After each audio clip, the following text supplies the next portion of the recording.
morning to all the trainees of B.Ed first year session 2020 to 2022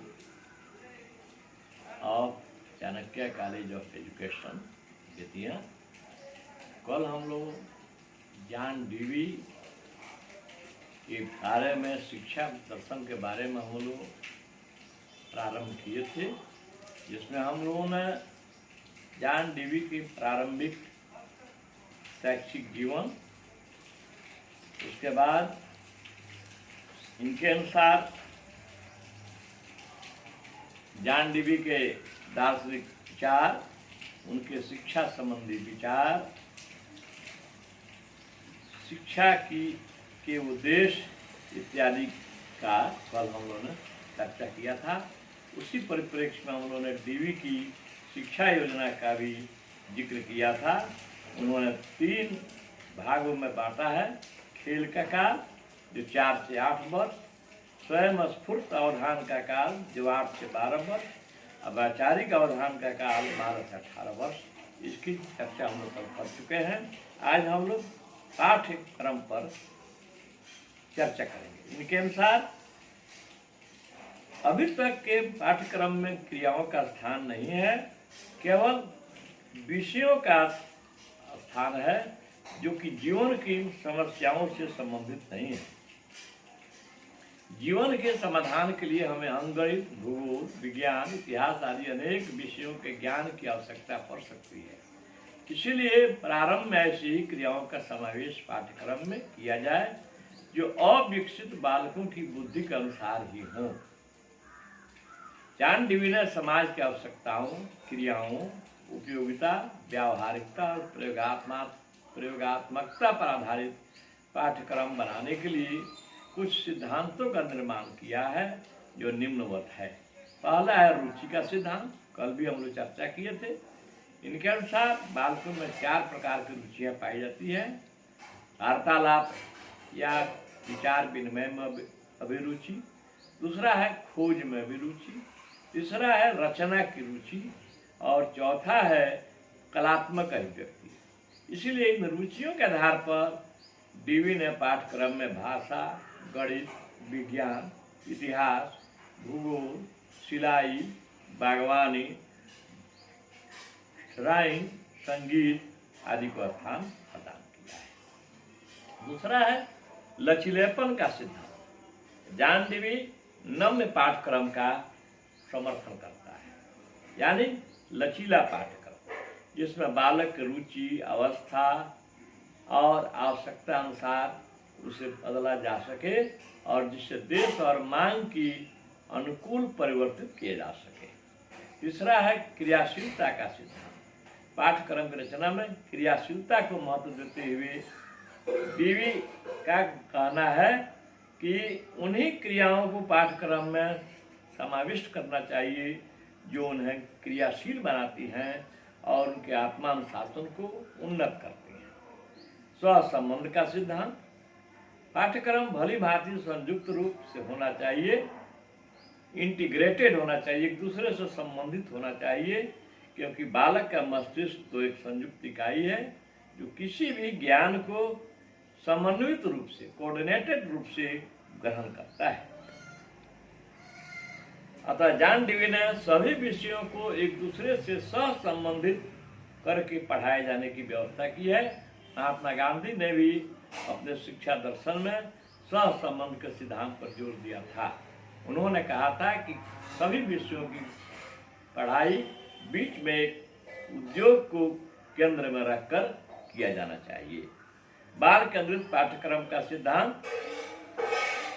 इसके अनुसार, DV के अनुसार बालक की मनोवैज्ञानिक विकास की स्थिति को ध्यान में रखते हुए उनकी स्वाभाविक प्रवृत्तियों और कार्यों का ठीक ठीक ज्ञान करके उनके अनुसार पाठ्यक्रम बनाया जाए ताकि उन्हें बालक सरलता से समझ सकें और उनके जीवन के लिए उपयोगी हो।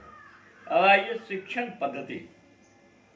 ज्ञान डीवी के अनुसार शिक्षा प्रत्यक्ष जीवन है, जीवन की तैयारी नहीं, और छात्रों को स्व अनुभव द्वारा अध्ययन करने का अवसर दिया जाना चाहिए। इनके अनुसार शिक्षण की पद्धतियां निम्नलिखित हैं।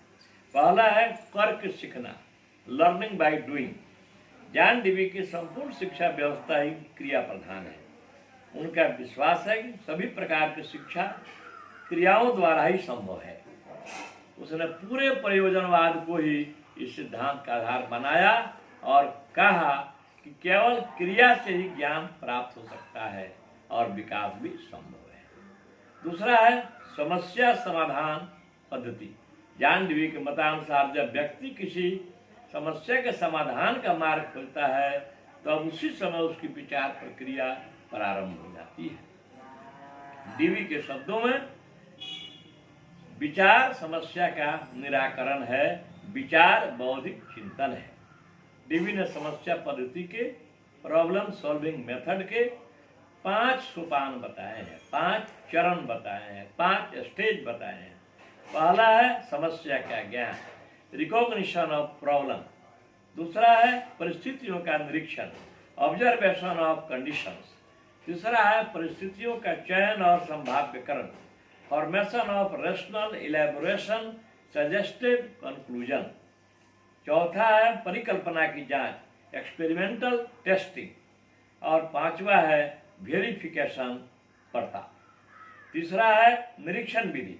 इसमें डीवी की समस्या मूलक शिक्षण विधि में आगमन, निगमन तथा निरीक्षण विधियों का प्रयोग किया गया है। चौथा है क्रियाशील विधि। जॉन डीवी कहते हैं क्रिया द्वारा ही मस्तिष्क की उपज होती है और क्रिया से ही मस्तिष्क का विकास संभव है। पांचवा है प्रोजेक्ट मेथड, जिसका चर्चा हम लोग प्रयोजनवाद जब पढ़ रहे थे प्रैग्मैटिज्म, उस समय हमने ऑफलाइन क्लास में किया था।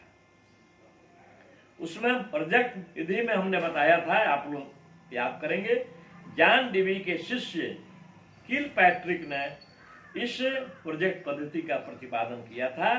प्रोजेक्ट से अभिप्राय है विशिष्ट उद्देश्य की पूर्ति के लिए मन से स्वीकार की गई सामाजिक पर्यावरण में होने वाली प्रक्रिया। इस पद्धति के निम्नलिखित सोपान है परिस्थितियों का चयन, क्रिएटिंग द सिचुएशन, प्रोजेक्ट का चयन, चूजिंग द प्रोजेक्ट, योजना बनाना, प्लानिंग, क्रियान्वयन करना, एक्सक्यूशन ऑफ द प्लान। पांचवा है मूल्यांकन, इवेल्युएशन। छठा है लेखा जोखा, रिकॉर्डिंग। शिक्षक का कार्य है कि वह सर्वप्रथम बालकों के समक्ष परिस्थितियां उत्पन्न करे जिससे वे समस्या को पहचान लें। उसके पश्चात योजना बनाकर समस्या का क्रियान्वयन किया जाता है। बाल एक दूसरे के सहयोग से समस्या को सक्रिय रूप से सुलझाने का प्रयास करता है। यह एक सक्रिय पद्धति है। अब है खेल पद्धति, प्ले वे मेथड। बालक खेलते समय स्वाभाविक रूप से अनेक वस्तुओं का निर्माण करता है, अनेक वस्तुओं के संपर्क में आता है। अतः डीवी के कथनानुसार बालक की प्रारंभिक शिक्षा में समस्यापूर्ण कार्य देकर खेलों द्वारा उसके समाधान करने की प्रवृत्ति को प्रोत्साहन देना चाहिए। अब आइए डीवी और विद्यालय। जॉन डीवी और विद्यालय। डीवी एक प्रगतिशील शिक्षा शास्त्री थे। वह परंपरागत स्कूलों के विरोधी थे, यहाँ रटने पर अधिक जोर दिया जाता था। सन 1896 उन्होंने एक आदर्श विद्यालय की स्थापना करवाई थी। इस विद्यालय में जीवन से संबंधित सामाजिक व्यवस्थाओं की शिक्षा दी जाती थी, जैसे दुकानदारी, लकड़ी का काम, सीना, सुनना, हस्तकार, खेल रचना इत्यादि। वहाँ पुस्तकीय ज्ञान की अवहेलना की जाती थी और व्यावहारिक ज्ञान पर बल दिया जाता था। संक्षेप में डीवी के विद्यालय संबंधी विचार निम्नलिखित हैं। विद्यालय को आदर्श समाज का लघु रूप होना चाहिए। School should be A short form of an ideal society. School एक सामाजिक संस्था है, हम उसे आदर्श समाज का ही प्रतिरूप समझें तो अधिक उपयुक्त होगा। यह जीवन की ऐसी प्रयोगशाला है जहाँ जीवन के लिए उपयोगी अनुभव पढ़े, सीखे और प्राप्त किए जाते हैं। विद्यालय में बालक के सर्वांगीण विकास के लिए सक्रियता, सहयोग, सहकारिता और स्वावलंबन की भावना उत्पन्न होती है। नेक्स्ट है दूसरा, विद्यालय में खेल, रचना तथा व्यावहारिक ज्ञान। बालकों की मनोवैज्ञानिक आवश्यकताओं के अनुसार विद्यालय के कार्यक्रम को निर्धारित किया जाता है। वहाँ घरेलू उद्योग धंधों, पारिवारिक क्रियाओं, जीवन की दैनिक आवश्यकताओं आत्म को शिक्षा दे सकते हैं। विद्यालय तथा घर के वातावरण में समानता। तीसरा पॉइंट, विद्यालय परिवार की भांति सामाजिक संस्था है। डीवी विद्यालय को आदर्शतः विस्तृत परिवार मानते हैं, जहाँ बालक की सामाजिक भावना का विकास होता है। चौथा, विद्यालय अनुभव परीक्षण का केंद्र स्थल है। डीवी लिखते हैं कि सच्चा चिंतन तभी संभव है जहाँ परीक्षण का अवसर हो। ज्ञान डीवी विद्यालय को अपने जीवन के लिए उपयोगी तथ्यों को स्वयं परीक्षण करके उसकी सत्यता से परिचित होने का अवसर प्राप्त करता है। अब डीवी और अनुशासन। डीवी पूर्ण रूप से जनतंत्रवादी या लोकतंत्रवादी थे, अतः शिक्षा के क्षेत्र में उनके विचार प्रत्यक्ष दृष्टिगोचर होते हैं। डीवी दमनात्मक अनुशासन के विरोधी थे। उनके अनुसार तानाशाही अनुशासन का आधार भय होता है जो ऊपर से लादा जाता है, अतः वे जनतंत्रीय अनुशासन के पक्षधर थे जो अंदर से होता है। उसके बाद है शिक्षक का स्थान। डीवी के अनुसार शिक्षक का स्थान होना चाहिए एक मित्र का, एक दार्शनिक का, एक मार्गदर्शक का। उनके अनुसार शिक्षक विद्यालय में बालकों को समाज उन्मुख करने के लिए एक विशेष व्यक्ति है, वह समाज का प्रतिनिधि है। उसे बालक को प्रोत्साहित करने का अधिकार तो है, परंतु बालक के ऊपर अपने विचार लादने का अधिकार नहीं है। शिक्षक को बालकों को समाज के लिए तैयार करना चाहिए। शिक्षक दो बातों का ज्ञान होना आवश्यक है, बालक की रुचियों का ज्ञान, दूसरा समाज की बदलती हुई परिस्थितियों का बोध। अब आइए डीवी का आलोचनात्मक मूल्यांकन। इतना जो हम लोग कल से और आज तक पढ़े डीवी के बारे में, उस पर आपने क्या अपना विचार दिया उसका जिक्र हम यहाँ कर रहे हैं। जॉन डीवी ने समय, देश और परिस्थिति की मांग को देखते हुए जन कल्याण की भावना से प्रेरित होकर शिक्षा संबंधी विचार प्रस्तुत किए हैं, और इसमें भी संदेह नहीं कि डीवी की शिक्षा प्रणाली ने विद्यालयों का रूप बदल दिया, परंतु उसके शिक्षा सिद्धांतों में स्थान स्थान पर अनेक कमियां भी नजर आती हैं जो निम्नवत हैं। पहला, जॉन डीवी का यह विचार कि बालक का विकास पशुओं और पौधों के विकास के समान होता है उचित जान नहीं पड़ता है, क्योंकि बालक तो बुद्धि, संकेत एवं अनुकरण से भी सीखते हैं जो पशु और पौधे नहीं कर सकते हैं। दूसरा, डीवी के शिक्षा सिद्धांत फलवादी, प्रयोजनवादी या उपयोगितावादी हैं, जिन्हें यथार्थवादी और आदर्शवादी स्वीकार नहीं करते। तीसरा है, डीवी ने करके सीखने, लर्निंग बाय डूइंग पर बल दिया है, किंतु केवल करके ही सीखने की प्रवृत्ति तो पशुओं के लिए भले ही उपयोगी हो, मनुष्य केवल उतने से बल पर ही बैठा नहीं रह सकता है। चौथा है, आदर्शवादी अपना ध्यान ईश्वरीय सत्ता में केंद्रित करना चाहते हैं, जबकि डीवी का ध्यान केवल मानव में केंद्रित है। पांचवा है, डीवी का यह कथन भी ऑब्जेक्शनेबल है, आपत्तिजनक है कि जीवन के आदर्श मूल्य पूर्व निश्चित नहीं होते हैं। यदि ऐसा मान भी लिया जाए तो युग युग के संचित संस्कृति और आदर्शों का, पुस्तकों का जो हमारे धरोहर हैं, उनका महत्व घट जाएगा। यानी जीवन का आदर्श या मूल्य पूर्व निश्चित होते हैं।